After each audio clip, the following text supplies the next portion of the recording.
Big Game is written and directed by Jelmari Helanda and stars Samuel L. Jackson and Oni Tomiya.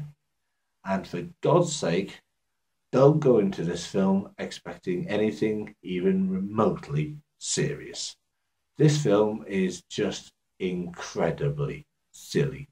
If I really wanted to, I could spend at least 10 minutes just going through every logical inconsistency in this film because there are a lot of them.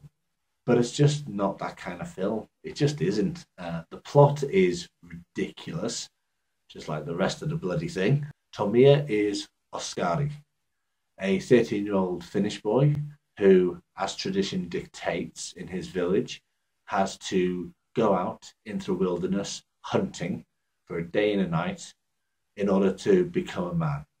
And whatever he brings back will represent what kind of man he is. He is the son of one of the most legendary hunters in the village who brought back a bear's head when he went hunting, but Oskari doesn't show the same proficiency, shall we say. He can't even pull his bow all the way back and can fire an arrow maybe 5 foot.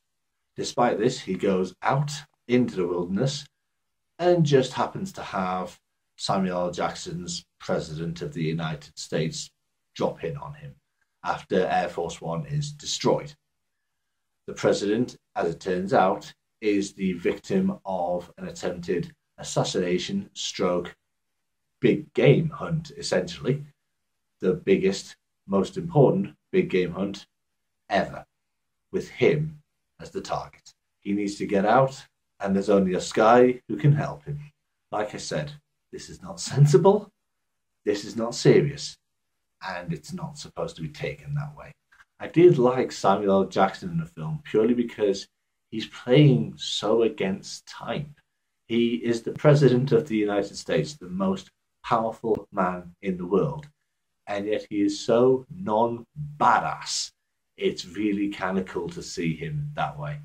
Tomiya, I admit, I know nothing about. Never seen a film with him in it.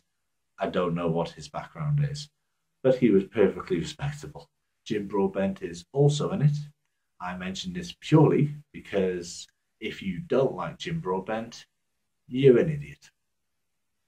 One thing that does shine through many times in the midst of all the silliness and stupidity is the cinematography. There are a lot of very long, sweeping shots of the countryside and scenery of Finland, and Finland looks fantastic. This is, frankly, a really good advert for Finland, this film. I really kind of want to go now. The film is stupid, silly fun.